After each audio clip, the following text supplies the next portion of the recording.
لا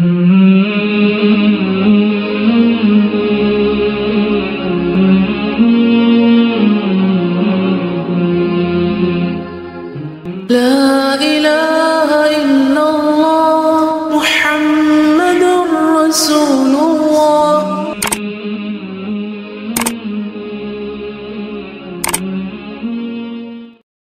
اما بعد فاعوذ باللہ من الشیطان الرجیم. بسم اللہ الرحمن الرحیم.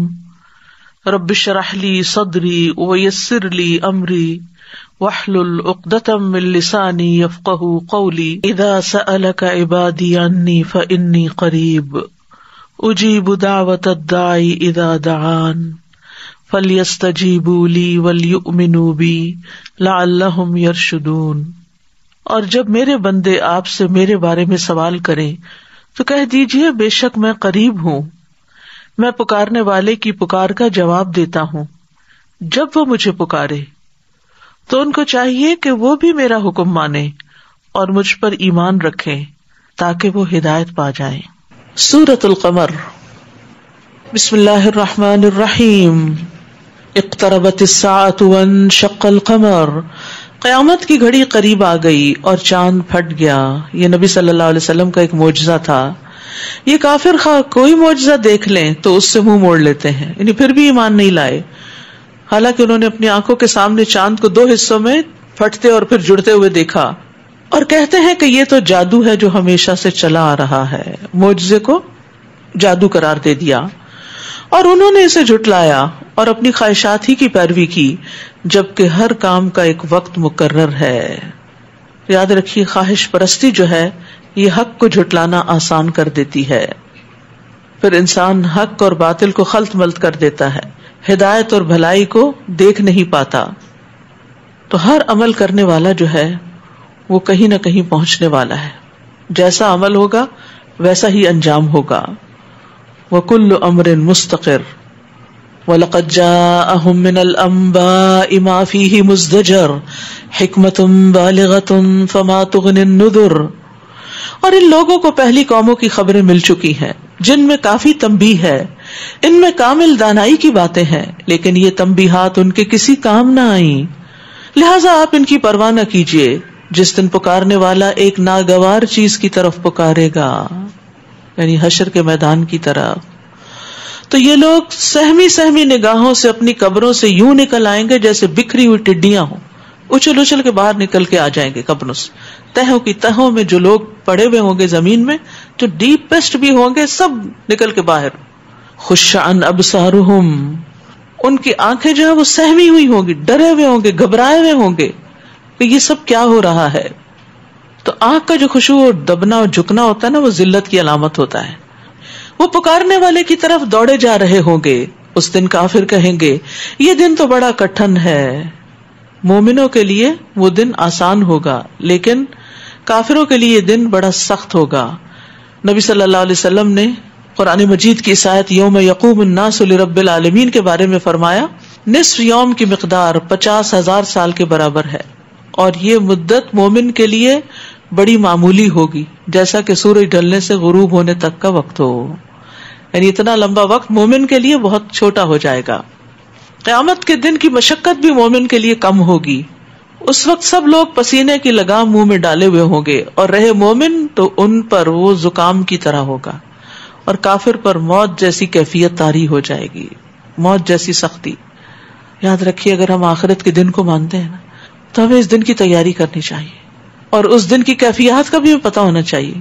کتنا ٹائم لگے گا، کتنی دیر میں فارغ ہو جائیں گے، کیسی کیفیت ہوگی، لوگ کیسے ہوں گے. یہ ساری معلومات قرآن مجید میں بھی ہیں، اور ان کے بارے میں کتابیں بھی لکھی گئی ہیں. تو اس لیے آخرت کا تذکرہ انسان کے اعمال کو درست کرنے کے لیے بڑا مفید رہتا ہے. جس کو آخرت کا غم لگ جاتا ہے وہ دنیا کا غم بھول جاتا ہے. اس کے نزدیک دنیا کے بڑے بڑے مسائل بہت چھوٹے ہو جاتے ہیں، بہت حقیر ہو جاتے ہیں. وہ سوچتا ہے یہ کیا مسئلہ ہے، مسئلہ تو آخرت ہے. یہ نقصان کیا ہے، اصل نقصان تو آخرت کا ہے. یہ ناکامی کیا ہے، اصل ناکامی تو وہاں ہے. تو انسان کے لیے دنیا بھی آسان ہو جاتی ہے. وہ کہتا ہے کہ یہاں چند دن کے لیے ہو، یہاں کی ہر چیز برداشت ہو سکتی ہے. فکر کرو اس دن کی اور تیاری کرو اس دن کی. کذبت قبلہم قوم نوح، ان سے پہلے نوح علیہ السلام کی قوم جھٹلا چکی ہے. انہوں نے ہمارے بندے کو جھٹلا دیا اور کہنے لگے یہ دیوانہ ہے، اور اس کو جھڑک دیا گیا. یہ نبی صلی اللہ علیہ وسلم کو تسلی دینے کے لیے بتایا جا رہا ہے کہ آپ سے پہلے پیغمبروں پر بھی بڑی بڑی مشکلات گزری ہیں. چنانچہ انہوں نے اپنے رب سے دعا کی، انی مغلوب فانتصر، میں مغلوب ہو چکا، تو ان سے بدلہ لے لے.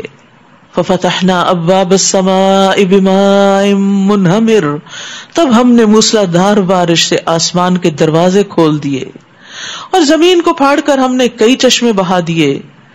نیچے اور اوپر کا پانی ایک ایسے کام کے لیے مل گیا جو مقدر ہو چکا تھا. اور نوح علیہ السلام کو ہم نے ایک تختوں اور کیلوں والی کشتی پہ سوار کر دیا جو انہوں نے خود ہی بنائی تھی، جو ہماری آنکھوں کے سامنے چل رہی تھی. یہ بدلہ اس شخص کی خاطر دیا گیا تھا جس کا انکار کیا گیا، اور اس کشتی کو ہم نے ایک نشانی بنا کر چھوڑ دیا. فہل من مدکر، پھر کیا ہے کوئی نصیحت قبول کرنے والا؟ پھر دیکھ لو میرا عذاب کیسا سخت تھا اور میری تنبیہات کیسی تھیں. وَلَقَدْ يَسَّرْنَا الْقُرْآنَ لِلذِّكْرِ فَهَلْ مِن مُدَّكِرٍ، ہم نے اس قرآن کو نصیحت حاصل کرنے کے لیے آسان بنا دیا ہے، پھر کیا ہے کوئی جو نصیحت قبول کرے؟ قشیری کہتے ہیں کہ اللہ نے کچھ لوگوں کی زبانوں پر قرآن پڑھنے کو آسان کر دیا ہے. کچھ لوگوں کو مشقت سے پڑھنا پڑتا ہے اور کچھ آسانی سے پڑھ لیتے ہیں. کچھ لوگوں کے دلوں پر اس کے علم کو آسان کر دیا ہے، بڑی جلدی سمجھ جاتے ہیں مفہوم کو. کچھ لوگوں کے دلوں پر اس کے فہم کو آسان کر دیا، اور کچھ لوگوں کے دل پر اس کے حفظ کو آسان کر دیا. یہ سب کے سب اہل القرآن ہیں، یہ سب کے سب اللہ والے اور اس کے خاص بندے ہیں. تو اللہ کی کتاب انتہائی آسان ہے سمجھنے کے اعتبار سے.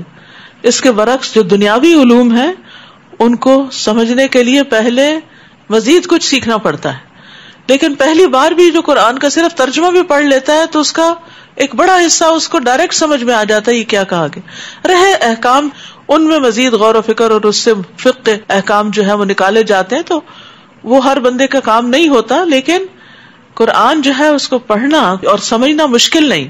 اب دیکھیں عربی زبان میں جو ہماری اپنی زبان نہیں، لیکن چھوٹے چھوٹے بچے اس کی ریڈنگ شروع کر دیتے ہیں، پھر جب ترجمہ یاد کرایا جائے تو وہ بھی یاد ہو جاتا ہے.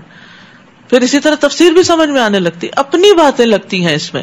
کذبت عاد فکیف کان عذابی ونذر، قوم عاد نے بھی جھٹلایا، پھر دیکھ لو میرا عذاب اور میرا ڈرانا کیسا تھا. ہم نے ایک منحوس دن میں ان پر سناٹے کی آندھی چھوڑ دی جو مسلسل چلتی رہی. وہ لوگوں کو یوں اکھاڑ اکھاڑ کر پھینک رہی تھی جیسے جڑ سے اکھڑے ہوئے کھجوروں کے درخت کی جڑیں ہوں. پھر دیکھ لو میرا عذاب اور میرا ڈرانا کیسا رہا. تو یاد رکھیے کہ اللہ کے عذاب اور اللہ کے ڈراوے سے انسان کو ڈرتے ہی رہنا چاہیے، اور اس کے لیے فکر کے ساتھ ساتھ دعا بھی کرنی چاہیے. خاص طور پر یہ دعا، اللہم انی اعوذ برداک من سخطک وبمعافاتک من عقوبتک، اے اللہ میں پناہ مانگتا ہوں تیری رضا کے ذریعے تیری ناراضگی سے، تیری معافی کے ذریعے تیری سزا سے، کہ اللہ تو معاف کر دینا، سزا نہ دینا. وَلَقَدْ يَسَّرْنَا الْقُرْآنَ لِلذِّكْرِ فَهَلْ مِن مُدَّكِرٍ، اور ہم نے اس قرآن کو نصیحت حاصل کرنے کے لیے آسان بنا دیا، پھر کیا ہے کوئی نصیحت حاصل کرنے والا. قوم سمود نے بھی ڈرانے والوں کو جھٹلایا. وہ کہنے لگے کیا ہم اپنے ہی میں سے ایک اکیلے آدمی کی پیروی کرنے لگے؟ تب تو ہم گمراہی اور دیوانگی میں پڑ گئے. کیا ہم میں سے یہی شخص رہ گیا تھا جس پر ذکر نازل کیا گیا؟ نہیں، بلکہ وہ کذاب اور متکبر ہے. یہ لوگ کل ہی جان لیں گے کہ کذاب اور متکبر کون تھا. اے صالح، ہم اونٹنی کو ان کے لیے آزمائش بنا کر بھیج رہے ہیں، تم صبر کے ساتھ ان کے انجام کا انتظار کرو، اور انہیں آگاہ کر دو کہ پانی ان کے اور اونٹنی کے درمیان تقسیم ہوگا، ہر ایک اپنی باری پر پانی پر آئے گا. آخر انہوں نے اپنے ایک ساتھی کو پکارا جو اس کے مارنے کے درپے ہو گیا، اور اس کی کونچیں کاٹ ڈالی. پھر دیکھ لو میرا عذاب اور میرا ڈرانا کیسا تھا. ہم نے ان پر ایک ہی گرجدار آواز بھیجی تو وہ یوں ہو گئے جیسے کسی باڑ لگانے والے کی سوکھی اور ٹوٹی ہوئی باڑ ہو. ہم نے اس قرآن کو نصیحت حاصل کرنے کے لیے آسان بنا دیا، پھر کیا ہے کوئی جو نصیحت قبول کرے. کذبت قوم لوط بالنذر قوم لوط نے بھی ڈرانے والوں کو جھٹلایا تو ہم نے ان پر پتھر برسائے، مگر لوط کے گھر والوں کو ہم نے سحری کے وقت بچا کر نکال دیا. یہ ہماری طرف سے احسان تھا اور ہم شکر کرنے والے کو ایسی ہی جزا دیتے ہیں. لوط نے انہیں ہماری گرفت سے یقیناً ڈرایا تھا، مگر وہ اس تنبیہ کو مشکوک سمجھ کر باتیں بناتے رہے، پیغمبر کی بات پہ یقین نہیں کیا اور ان سے ان کے مہمانوں کا مطالبہ کرنے لگے. تو ہم نے ان کی آنکھوں کو بے نور بنا دیا، اندھا کر دیا ان کو، اور کہا اب میرے عذاب اور میری تنبیہ کا مزہ چکھو. اور صبح سویرے ہی انہیں ایک نہ ٹلنے والے عذاب نے آ گھیرا. تو ہم نے کہا اب میرے عذاب اور میری تنبیہ کا مزہ چکھو. وَلَقَدْ يَسَّرْنَا الْقُرْآنَ لِلذِّكْرِ فَهَلْ مِن مُدَّكِرٍ، اور ہم نے اس قرآن کو نصیحت حاصل کرنے کے لیے آسان بنا دیا، پھر کیا ہے کوئی جو نصیحت حاصل کرنے والا ہو. آل فرعون کے ہاں بھی ڈرانے والے آئے تھے، انہوں نے ہماری سب نشانیوں کو جھٹلا دیا، تو ہم نے انہیں کسی زبردست اور صاحب قدرت کی گرفت کی طرح پکڑ لیا. اے اہل مکہ، کیا تمہارے کافر ان لوگوں سے بہتر ہیں؟ یا تمہارے لیے آسمانی کتابوں میں کوئی نجات لکھ دی گئی ہے؟ کیا وہ یہ کہتے ہیں کہ ہم ایک انتقام لینے والی جماعت ہیں؟ ان کی یہ جماعت جلد ہی شکست کھا جائے گی اور پیٹھ دکھا کر بھاگ کھڑے ہوں گے، بلکہ ان سے نمٹنے کا اصل وعدہ تو قیامت ہے، اور قیامت بڑی دہشت ناک اور تلخ ہے. بل الساعة موعدهم والساعة أدهى وأمر ان المجرمین فی ضلال وسعر. بلا شبہ مجرم لوگ گمراہی اور دیوانگی میں پڑے ہیں. جس دن یہ دوزخ میں اپنے منہ کے بل گھسیٹے جائیں گے تو ان سے کہا جائے گا اب چکھو جہنم کی لپٹ کا مزہ. انا کل شیء خلقناہ بقدر وما امرنا الا واحدۃ کلمح بالبصر. بلا شبہ ہم نے ہر چیز کو ایک مقدار سے پیدا کیا ہے، یعنی ہر چیز کا ایک اندازہ رکھا اور اس کے مطابق وہ پیدا کی گئی ہے، نہ وہ ضرورت سے زیادہ ہے نہ کم ہے. اور ہمارا حکم بس ایک ہی دفعہ کہنے پر اتنی جلدی ظہور پذیر ہو جاتا ہے جیسے آنکھ کی جھپک. اللہ تعالیٰ جب کن کہتے ہیں تو آنکھ جھپکنے سے بھی پہلے وہ کام ہو چکا ہوتا ہے. وَلَقَدْ أَهْلَكْنَا أَشْيَاءَكُمْ فَهَلْ مِن مُدَّكِرٍ، اور تمہارے جیسی تو بہت سی قوموں کو ہم ہلاک کر چکے ہیں، تو پھر کیا کوئی ہے نصیحت حاصل کرنے والا. وَكُلُّ شَيْءٍ فَعَلُوهُ فِي الزُّبُرِ وَكُلُّ صَغِيرٍ وَكَبِيرٍ مُسْتَطَرٍ، اور جو کچھ بھی انہوں نے کیا ہے سب اعمال ناموں میں درج ہے، سب کچھ لکھا ہوا ہے، چھوٹا بڑا، اور ہر چھوٹی اور بڑی بات لکھی ہوئی موجود ہے. اس کا مطلب ہے لکھی ہوئی، مستقر. ان المتقین فی جنات ونہر فی مقعد صدق عند ملیک مقتدر. بلا شبہ پرہیزگار لوگ باغوں اور نہروں میں ہوں گے، قادر مطلق بادشاہ کے پاس عزت کے مقام میں ہوں گے. اللہ ہمیں بھی ان میں شامل کر لے. وآخر دعوانا ان الحمد للہ رب العالمین. سبحانک اللہم وبحمدک، اشہد ان لا الہ الا انت، استغفرک واتوب الیک. السلام علیکم ورحمۃ اللہ وبرکاتہ.